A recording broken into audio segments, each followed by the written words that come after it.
제가 다닌 한신대학교는요, 기독대학이기 때문에 채플을 합니다. 그리고 졸업을 하기 위해서는 전교생들이 다 일정 학기를 채플을 이수해야만 졸업을 할 수 있습니다. 지금도 아마 제가 그런 걸로 알고 있습니다. 그런데 여러분, 전교생이 다 같이 시간을 나눠서 예배를 드리는데 그 중에 물론 믿음의 친구들도 있지만은 안 믿는 친구들이 많지 않았겠습니까? 믿지 않는 친구들에게 아마 그 한 시간의 그 채플은 예배는 아마 참 불편하고 쉽지 않은 시간임에 틀림없는 것 같습니다. 자는 친구들도 있고요. 또 그 시간에 밀린 숙제를 하는 친구들도 있고요. 이어폰을 끼고 아예 그냥 딱 음악 듣는 친구들도 있었습니다. 그 자리가 다 정해져 있거든요. 그러면요, 그 옆에 딱 그 사람이 한 학기를 같이 가는 거예요. 그러니까 믿음의 친구들이 옆에 앉으면 같이 이렇게 예배에 집중이 되고 은혜가 되는데, 그렇지 않은 사람이 옆에 이렇게 앉으면요, 그 학기 채플은 참 드리기가 어려운 겁니다. 제가요 3학년 때 제 오른편에 있었던 한 남학생이 지금도 생각이 나요. 일단은 오랜 시간이 지났음에도 불구하고 제가 그 친구를 기억하는 이유 중에 하나는, 일단 첫 학기 첫 채플을 드리는데 외모에서 품어나오는 이 포스가 보통이 아니더라고요. 일단 머리가 긴데 염색을 했어요. 남학생인데. 게다가 양쪽의 귀에 다 이제 귀걸이랑 피어싱을 했고요. 그 다음에 왜 그런 거 있잖아요. 바지를 입고 오는데 아니 한 학기 내내 바지가 얘는 이거 하나밖에 없나 싶을 정도로, 그냥 아시는 분 아시겠지만 저희 어머니가 한복점을 하시잖아요. 제가 한복점 아들이거든요. 보면 좀 어떻게 기워주고 싶다는 생각이 들 정도로 그냥 헐벗은 채로 애가 늘어오는 거예요. 근데 앉아서 그냥 딱 앉자마자 바로 잠들어요, 걔는. 아니면은 그냥 음악을 듣습니다. 근데 요즘이야 다 좋은 헤드폰이 있었지만 옛날엔 그냥 이어폰 쓰고 있으면 그 음악이 새어 나오는 거예요. 저는 예배를 드리고 싶은데 옆에서 막 그 센 음악이 나오니까 예배에 집중하기가 너무 어려웁니다. 그래서 어떨 때는 그냥 자면, 그래 차라리 자라, 자. 나라도 예배 드리게 넌 자라. 이제 그런 마음으로 예배를 이렇게 드리는 거예요.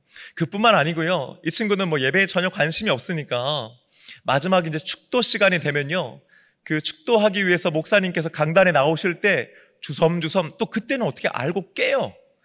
그리고 준비를 해서 이제 나갈 준비를 하는 겁니다. 그리고 이제 축도가 딱 시작되면요, 그냥 딱 나가버리죠. 축도 끝나면 이미 없어요. 그러니까 매주 그렇게 반복되는 겁니다.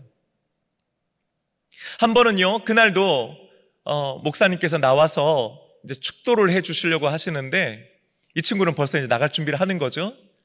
그래서 이제 일어서려고 딱 하는데 그날따라 우리 교목 실장님께서 이렇게 말씀하시는 거예요. 학생 여러분 바쁜 거 압니다. 그런데 잠깐만 좀 자리에 앉아 계셔 주십시오. 지금 제가 여러분들을 위해서 하나님의 복을 빌어드리려고 합니다. 여러분 앞으로 졸업해서 세상에 나가보십시오. 누군가가 아무런 대가 없이 조건 없이 여러분들에게 순수하게 그냥 축복해 주는 것, 그렇게 쉬운 일은 아닙니다. 이 시간 잠시만 앉아 하나님께서 주시는 복을 받고 가십시오. 그리고 축도를 하시는데요, 놀라운 건 여러분, 이 친구가 자리에 앉는 거예요. 더 놀라운 건 뭔지 아세요? 그 다음 주부터요, 이 친구가 축도를 받고 난 다음에 나가는 겁니다. 제가 그래서 옆에서 얼마나 그 순간이 이게 놀라웠는지 몰라요. 그러니까 지금 벌써 20몇 년이 지났는데도 여전히 그때 그 친구가 조용히 앉던 모습이 생각이 납니다. 아마 그런 건 아니었겠어요? 복 준다는데 그건 받고 가자. 여러분, 우리나라 사람들 참 복 좋아하죠. 근데 저는요, 우리나라 사람들만 복 좋아하는 줄 알았는데 미국 사람들도 그렇더라고요. 제가 미국에서 생활하면서 알게 된 건데, 누군가가 재채기를 하면요, 옆에 누군가가 있을 때 그 사람이 bless you 이렇게 얘기를 해줍니다. 이제 좀 나이 드신 분들은 아예 God bless you, 하나님께서 당신을 축복하십니다 이렇게 얘기를 해요. 처음 보는 사람도요, 그냥 처음 보는 사람 옆에 재채기를 하면 그냥 누군가가 툭 불쑥 bless you, God bless you 이렇게 얘기해요. 근데 여러분, 왜 재채기가 한 번에 잘 안 끝나잖아요. 뭐 2번, 3번 하게 되지 않습니까? 그러면요, 2번, 3번 bless you, God bless you를 해주는 거예요. 그러면요, 그 재채기 끝난 사람이 멋쩍게 하면서 thank you, 고맙다고 얘기를 합니다. 여러분, 이상하죠? 그럼 예수 믿는 사람인지 하나님 믿는 사람인지 모르겠는데 하여튼 그냥 그렇게 얘기를 하는 거예요. 그래서 사실은요, 저도 그게 습관이 돼가지고 문득 누가 재채기를 하면 제가 그냥 혼자 bless you를 합니다. 그럼 이상하게 저를 쳐다보시더라고요. 이제 안 하려고 노력하고 있어요. 적응해야 되겠죠? 근데 여러분, 제가요, 한 번은 제 친구 목사님한테, 미국 친구 목사님한테 한번 물어봤어요. 야, 도대체 너네들은 왜 God bless you를 재채기할 때마다 하냐? 그랬더니 제 백인 그 목사님 친구가 자기도 잘 모른대요. 그러면서 그냥 어려서부터 그냥 부모님으로부터 그렇게 하라고 배워서 그냥 그렇게 한다는 거예요. 그러면서 저보고 되려 묻더라고요. 너는 아냐고. 그래서 야, 나는 한국 사람이고 넌 미국 사람인데 미국 사람인 너도 모르는데 내가 어떻게 아냐 하고 이제 함께 웃었던 기억이 있습니다. 여러분, 전 세계 모든 교회의 주일 예배는요, 축도로 끝납니다. 생각해 보세요. 찬양하다가 끝나도 될 것 같고 기도로 마쳐도 뭐 상관없을 것 같지 않습니까? 아니면 그냥 목사가 설교를 하고 자, 오늘 설교 여기서 마치겠습니다. 자, 우리 예배 마쳤습니다. 우리 함께 이제 나가십시오. 이렇게 해도 되는데요, 여러분, 그렇지 않아요. 반드시 주일 예배는 축도로 마칩니다. 근데 제가 한 가지 여쭤볼게요, 여러분. 축도는 과연 무엇일까요? 축도란 뭐예요? 만약에요, 제가 이렇게 축도가 뭐냐고 물어보면요, 교회를 오래 다니시는 분들, 심지어 우리 장로님들, 우리 권사님들, 안수집사님들 중에서도 아마 이렇게 대부분 대답하실 겁니다.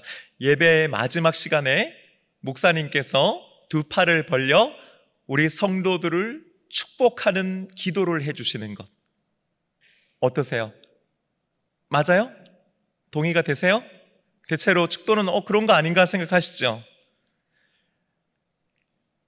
그러니까 어디에 방점이 있냐면은 축복의 기도에 있는 거죠. 그러니까 기도로 생각하는 거죠, 축도는. 그도 그럴 것이요, 목사인 저도 축도를 할 때 2팔을 벌려 축도하지만은 기도하는 것처럼 눈을 감고 합니다. 그렇죠? 여러분들은 어떤 마음으로 혹은 어떤 자세로 축도를 받으세요? 2손을 모으고, 그죠? 함께 기도하면서 정말 그 축도를 간절한 마음으로 여러분 받으시잖아요, 기도하면서. 그렇죠? 여러분, 혹시 여러분들 중에서 목사가 축도 어떻게 하나 눈 뜨고 이렇게 보고 계시는 분 계세요, 혹시? 그런데 여러분, 축도는 정말 기도일까요? 결론부터 말씀드리면요, 축도는 기도가 아닙니다. 오히려 축도는요, 굳이 표현하자면 설교에 가깝고요, 말 그대로 축복이고 복을 빌어주는 것입니다. 강복의 선언이라고도 해요. 그래서 원래 축도라고 하는 말은요, 영어로는 benediction이라고 하는 단어인데요, 이게 라틴어 베네, 여러분 베네라고 하는 거 딱 들어보면 어디 떠오르세요? 그렇죠, 카페 베네, 그죠? 근데 여러분, 이 베네라고 하는 것이 good, 좋은, 이런 뜻이에요. 그러니까 카페 베네는 어떤 뜻이에요? 좋은 카페란 뜻이에요, 말 그대로. 근데 이 베네라고 하는 말과 diction이라고 하는 말은요, 말들, words, 이런 뜻이에요. 그러니까 benediction은 한마디로 말하면 뭐예요? 좋은 말들, 좋은 말들을 해주는 것, 이런 거죠. 한마디로요, 축복하는 겁니다. 그게 축도고 benediction인 것이죠. 실제로 미국 교회에서는요, 축도라고 하는 것을 주보에 보면은 그래서 그냥 아주 심플하게 blessing이라고 하거나 혹은 benediction이라고 적어놔요. 그리고 실제로 미국 목사님들은요, 축도를 손을 딱 앞으로 펴서 눈을 뜬 채 회중들을 바라보면서 합니다. 제가 갔던 어떤 미국의 한 그 메가처치 목사님은요, 심지어 축도를 하는데 한쪽 손은 포켓에 넣고 한쪽 손만 들어서 이렇게 하시더라고요. 좀 신선하긴 했는데 우리 정서는 안 맞아, 은혜는 안 되더라고요, 저는 아무래도. 근데 여러분, 놀라운 것은요, 성도들도요, 아무도 기도하지 않습니다. 그 순간은 모든 목사님을 바라보면서 목사님이 하는 그 축도, 그 축복의 선언, 강복의 선언을 다 들으면서 보아요, 실제로. 그리고 끝납니다, 예배가. 여러분, 오늘 우리 한번 그렇게 해볼까요? 저도 여러분들에게 눈을 뜬 채로 축도하고, 여러분들도 두 눈 똑바로 뜨고 저를 보면서 목사님 축도 어떻게 하나? 여러분 한번 좀 그렇게 해봤으면 좋겠습니다. 그리고 만약에 가능하다면은요, 정말 우리 교회 축도는 앞으로 그런 축도가 됐으면 좋겠어요. 왜냐하면 그게 성경적이고 또 신학적입니다. 아멘? 1부 때는 아멘 하셨는데 다 기도하시더라고요. 그럼 왜 우리는 그렇게 할까요? 한국에 기독교가 들어올 때에 많은 기독교 용어들이 한자로부터 왔습니다. 그러니까 초기 선교사들과 한국교회 지도자들이요, 이 용어를 어떻게 바꿀 것인가에 대한 많은 고민들을 한 거죠. 근데 이 베네딕션을 뭐라고 번역할까 고민하다가 빌축자에 빌도자를 써가지고, 그러니까 기도하는 것, 축복의 기도로 이렇게 번역한 것이죠. 그러니까 사실은 축복이라는 것이 축도 그 자체는 들어가 있는 게 아니에요. 우리가 축복이라고 하니까 축자를 그렇게 생각하는 거지, 사실은 빌축자에 빌도자를 쓴 겁니다. 빌고 비는 거예요. 근데 뭘 비는 거냐? 축복해달라고 빈다라고 하는 것이죠. 그러다 보니까 우리는요, 오랜 기간 동안에 축도를 축복의 기도의 약자로 혹은 기도로 생각해 왔던 겁니다. 방금 제가 말씀드렸듯이 전 세계 모든 교회들은요, 주일 예배를 축도로 마친다고 말씀드렸습니다. 여러분, 이것이 의미하는 바가 뭘까요? 그것은 바로 축도가 예배에서 빠져서는 안 되는 핵심적인 본질적인 요소라고 하는 것이고, 거기에 예배의 본질이 담겨 있다고 하는 의미인 것입니다. 그렇다면 도대체 이 축도가 왜 이토록 중요한 걸까요? 왜 모든 전 세계 교회들은 축도로 예배를 마칠까요? 그리고 이 축도는 어디서부터 시작됐을까요? 왜 이렇게 하는 걸까요? 그리고 여기에 담겨져 있는 영적인 의미는 과연 무엇입니까? 다시 한번 강조드리지만 여러분, 축도는 원래 축복이고 강복의 선언이라고 했습니다. 그렇다면 여러분, 아무 좋은 말이나 하면 그냥 그게 다 축도가 될까요? 그렇지는 않습니다. 예배 시간에 특별히 목사가 하는 축도는요, 그 기원이 민수기 6장 23절부터 26절까지의 말씀에 기록되어 있습니다. 그리고 신약 성경에는요, 고린도후서 13장 13절에도 나와 있어요. 오늘은 특별히 민수기 6장 22절부터 27절까지의 말씀을 여러분들과 함께 살펴보려고 합니다. 출애굽한 이스라엘 백성들에게 하나님께서 십계명과 더불어 많은 율법을 주셨습니다. 법을 주셨어요. 그리고 그것을 법을 지키라고 하신 겁니다. 그 중에는 대제사장과 제사장들을 세우라 하는 것도 있었습니다. 그리고 하나님께서는 그 대제사장과 제사장들이 어떤 역할, 어떤 임무를 맡는지를 알려주셨습니다. 그들에게 부여된 특별한 임무와 역할은 무엇보다도 바로 제사에 관한 것이었지요. 제사장, 말 그대로 하나님께 드리는 제사를 주관하는 사람들이라는 뜻입니다. 그런데 여러분, 그 못지않게 이 제사장들에게 특별히 부여된 임무와 역할이 있었는데, 그것은 바로 백성들을 축복하는 것이었습니다. 하나님께서 모세에게 말씀하십니다. 아론과 그의 아들들, 즉 대제사장과 제사장들에게 이런 일들을 하도록 하여라 하는 겁니다. 그러면서 가르쳐 주신 것이 이스라엘 백성들을 구체적으로 이렇게 축복하라는 것이었습니다. 24절부터 26절까지의 말씀을 우리 한 목소리로 함께 읽어보겠습니다. 여호와는 내게 복을 주시고 너를 지키시기를 원하며, 여호와는 그의 얼굴을 내게 비추사 은혜 베푸시기를 원하며, 여호와는 그 얼굴을 내게로 향하여 드사 평강 주시기를 원하노라 할지니라 하라. 아멘. 아멘. 사랑하는 여러분, 하나님께서는 이스라엘 백성들에게 복 주시기를 원하시는 줄로 믿습니다. 그런데 그 복은 크게 세 가지를 이야기하고 있는 거예요. 첫 번째, 우선 24절의 말씀입니다.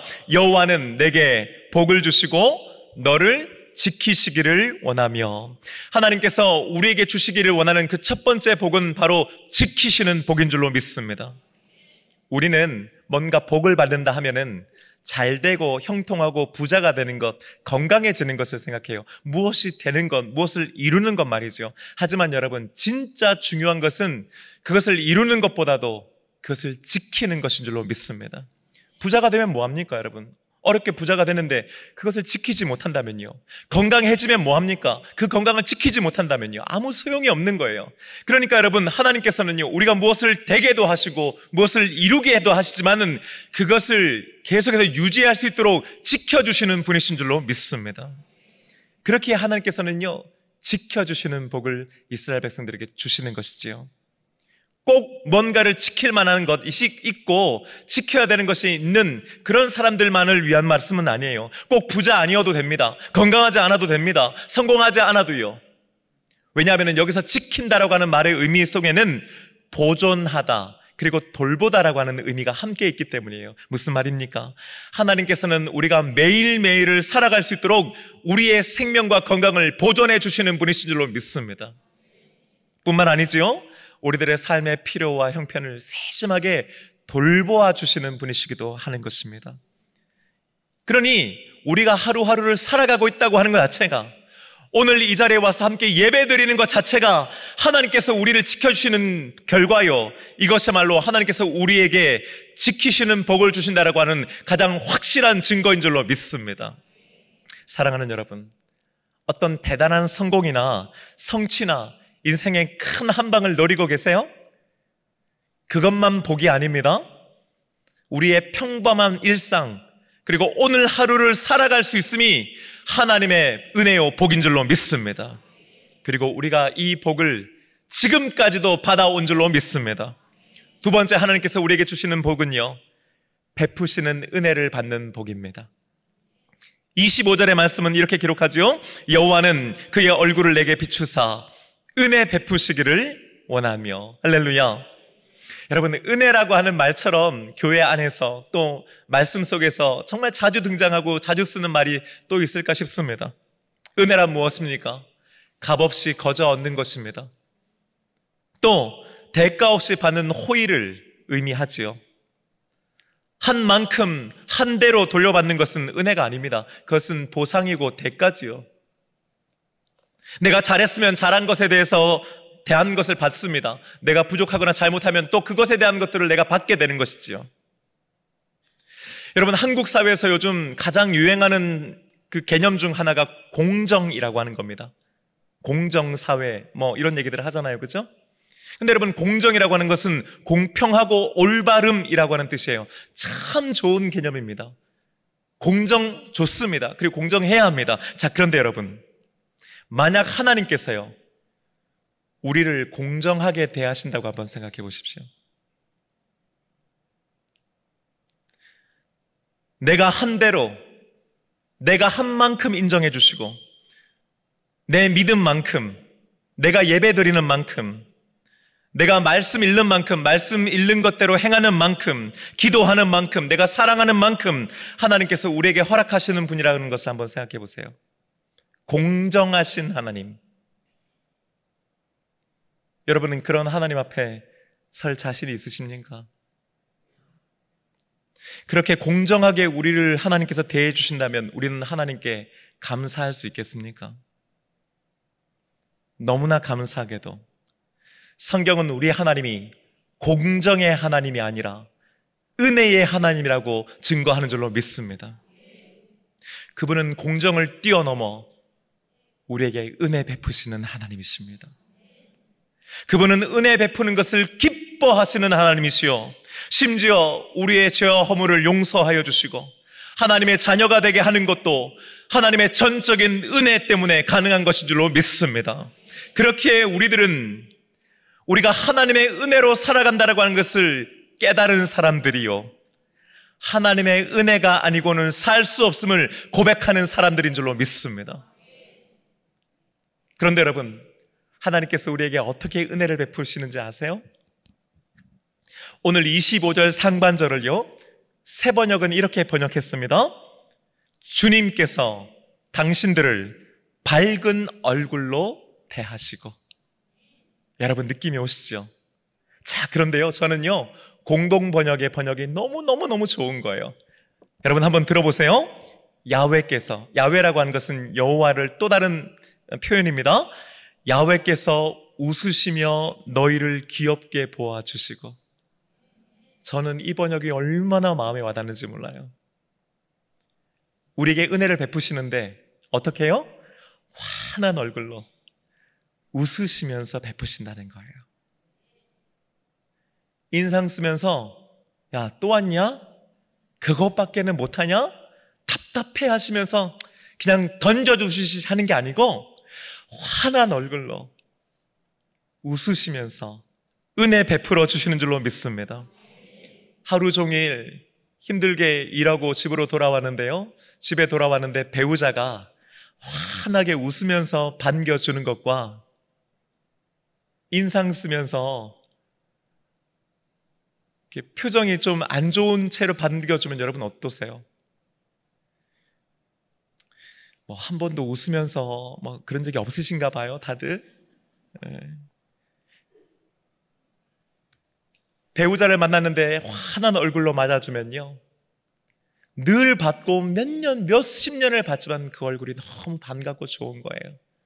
하물며 하나님께서 우리에게 은혜를 베푸시는데 환한 얼굴로 웃으시면서 베풀어 주신다는 걸 여러분 한번 상상해 보십시오. 그것 자체가 은혜인 줄로 믿습니다. 사랑하는 여러분, 이것이 바로 하나님께서 우리에게 주시겠다고 하는 약속하신 복인 줄로 믿습니다. 끝으로 세 번째, 하나님께서 주시는 평강을 받는 복입니다. 26절의 말씀 우리 함께 읽겠습니다. 여호와는 그 얼굴을 내게로 향하여 드사 평강 주시기를 원하노라 할지니라 하라. 아멘. 아멘. 여러분, 근데 왜 하필 평강일까요? 왜 하필 평안일까요? 왜 하필 피스, 평화일까요? 이왕이면은 물질이면 좋고, 이왕이면 성공이면 좋겠고, 이왕이면 명예면 좋고, 이왕이면 건강이면 좋은데, 그런데 생각해보면 우리 인생에 뭔가 문제와 어려움과 고난과 아픔이 찾아오면 제일 먼저 우리에게서 우리가 잃어버리는 것이 바로 마음의 평강입니다, 여러분. 돈은 여전히 있어요. 여전히 몸은 건강해요. 여전히 내가 어떤 직위에는 있습니다. 그런데 그 모든 것들을 가지고 있어도 내 마음에 평강이 없는 거예요. 여러분, 우리는 그런 것들을 많이 경험하지 않습니까? 부자면 뭐합니까? 건강하면 뭐합니까? 높은 지위에 있고 명예가 있으면 뭐합니까? 마음이 평강하지 않으면 여러분, 그것들이 다 무슨 소용이란 말입니까? 예수님께서 십자가에 달려 죽으신 후 제 아들은 두려워하여 각기 뿔뿔이 흩어졌다가 다시 마가의 다락방에 모입니다. 그들은 2중 3중으로 문을 걸어 잠그고 있은 채였습니다. 왜입니까? 불안했기 때문입니다. 두려웠기 때문입니다. 그들에게는 도무지 평강이란 있지 않았습니다. 그때 부활하신 예수님께서 그들 가운데 서셔서 제일 먼저 두려워하고 불안해하는 제 아들에게 해주신 말씀은 평강이 너희에게 있을지어다. 할렐루야. 그 순간 제 아들에게 가장 필요한 것은 돈이 아니었습니다. 성공이 아니었습니다. 명예도 아니요, 또한 건강도 아니었습니다. 그것은 바로 평강이었습니다. 예수님께서는 그것을 정확하게 알고 계셨고, 또한 저들에게 가장 절실하게 필요로 하는 그 평강을 주시기 위해 부활하신 몸으로 그들에게 나타나신 것인 줄로 믿습니다. 사랑하는 여러분, 우리 모두는 평강을 원합니다. 마음의 평안을 원합니다. 누군가와 잘 지내기를 원합니다. 하지만 여러분, 그 평강을 모두가 누리지는 못합니다. 우리들은 자주 혹은 항상 불안합니다. 마치 근심과 걱정을 하며 살기 위해 태어난 사람처럼 어쩌면 그렇게 많은 근심과 걱정을 하며 살아가는지요. 재밌는 거는 뭐가 잘 안 돼도 불안하지만, 여러분, 뭔가 잘 돼도 이거 왜 이렇게 잘 되지 하고 불안하는 게 우리 인생이더란 말이죠. 평강은 그렇기 때문에 우리 안에 있는 것이 아니고 우리가 만들어내는 것이 아닙니다. 그것은 하나님께서 주시는 것이요, 바로 하늘로부터 내려오는 것인 줄로 믿습니다. 평화, 평화로다. 하늘 위에서 내려오네. 그 사랑의 물결이 영원토록 내 영혼을 덮으소서. 그렇습니다. 그 평안은 하늘로부터 내려오는 것이요, 하나님께서 주시는 복인 줄로 믿습니다. 27절 말씀은 이렇게 마무리되지요. 그들은 이같이 내 이름으로 이스라엘 자손에게 축복할지니 내가 그들에게 복을 주리라. 아멘. 이 세 가지를 누가 말하는 겁니까? 누가 빌어주는 겁니까? 그건 제사장들이 하는 겁니다. 그렇다면요, 정작 이 복을 주시는 분은 누구십니까? 그분은 하나님이신 줄로 믿습니다. 여러분, 제사장이 복 주는 것 아니고 이 단에 서 있는 목사가 복을 주는 게 아닙니다. 여러분, 제사장에게도 목사에게도 그런 능력은 없습니다. 다만 제사장도 목사도 그 하나님의 명령을 따라 하나님의 말씀을 쫓아 복을 빌어 주는 것입니다. 그러면은 하늘에 계신 우리 아버지 하나님께서 그 축복의 말을 들으시고 그들에게 복을 내려 주시는 줄로 믿습니다. 이것을 우리는 강복이라고 하는 거예요. 여러분, 우리는 축복합니다. 하나님은 복을 내려 주십니다. 그러니 여러분, 우리가 자주 하나님 우리를 축복하여 주옵소서, 혹은 하나님 저 사람 축복해 주세요 하는 거냐, 여러분, 사실은 잘못된 말입니다. 왜요? 우리가 축복하면 하나님은 복을 주시는 분이시기 때문이에요. 복을 내려 주시는 분이세요. 그러니까 우리는 이렇게 기도해야 됩니다. 하나님 복을 내려 주옵소서. 또 어떤 사람을 축복할 때 하나님 저 사람에게 복을 내려 주시기를 원합니다. 혹은 그 사람에게 하나님께서 당신에게 복 주시기를 축복합니다. 이 말이 맞는 거예요.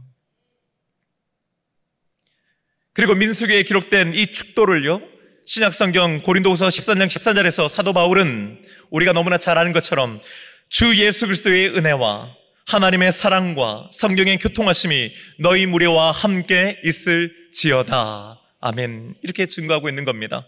이 말씀이요, 이 고린도후서 14장 13절의 말씀이 오늘날 대부분의 한국 교회에서 축도 때 하게 되는 그 축도의 문장이에요. 축도의 원형인 것입니다.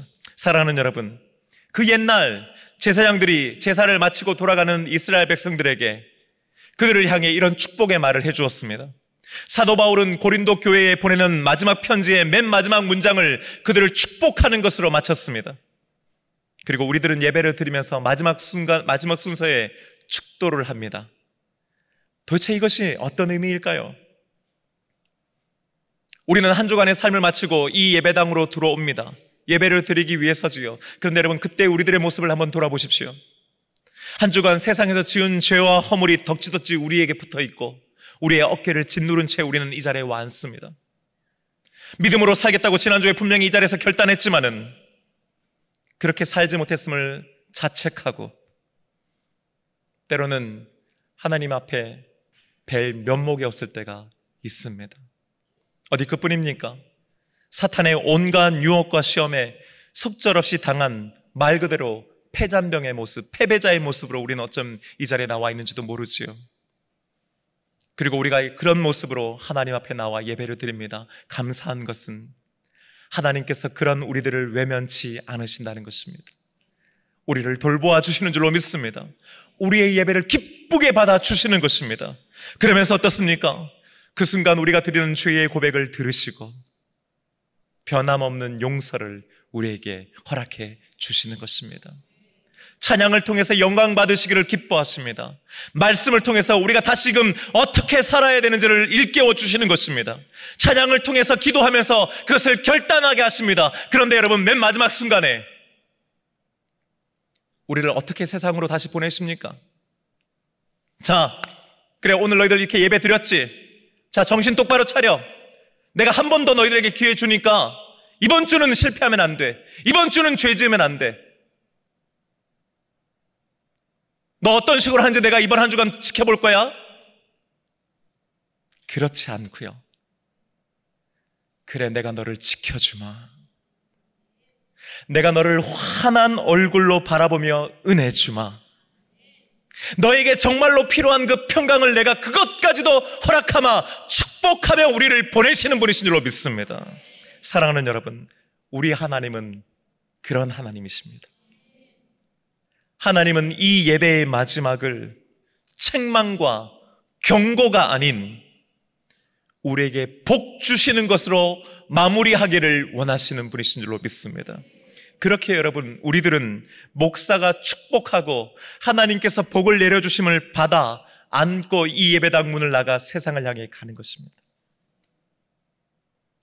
우리들은 이 예배당을 죄인으로, 패배자로, 영이 죽어있거나 무감각하거나 무능력한 상태로 들어오지만은 여기서 예배드리면서 하나님께서 주시는 이런 복을 받아 나갈 때에는 하나님의 자녀로, 믿음의 승리자로, 또한 영적으로 살아있는 자로 나가게 되는 것인 줄로 믿습니다.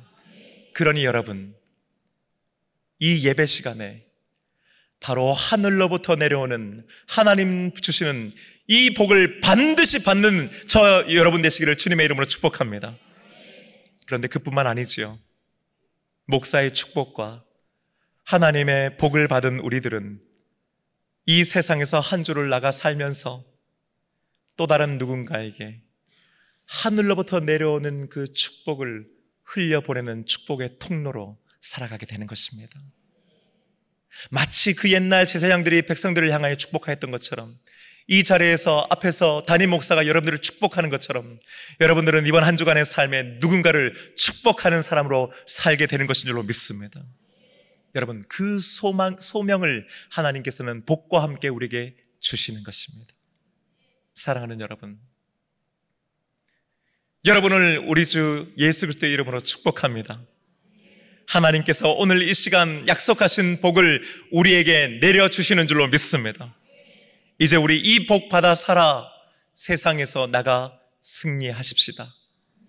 당당하게 어깨 펴며 사십시다. 믿음으로 살아가십시다. 복을 빌어주며 사십시다. 누군가에게 축복의 통로가 되십시다. 특별히 여러분, 우리 주변에 있는 사람들을 이번 한 주간 더 축복하며 살기를 원합니다. 여러분, 배우자를 축복하십시다. 왜 이렇게 아멘이 적으세요? 배우자를 축복하십시다. 우리 자녀들을 축복하십시다. 보세요, 이 자녀들을 축복하자면 아멘이 훨씬 크단 말이에요. 부모와 형제 자매들을 축복하십시다. 친구들과 이웃들을, 또 우리 주님의 몸 된 교회 안에서 함께 믿음 생활하는 우리 성도들을 함께 축복하십시다. 할 수만 있다면요, 한 번이라도 더 축복하며 이번 한 주를 사는 저와 여러분 되시기를 주님의 이름으로 축복합니다.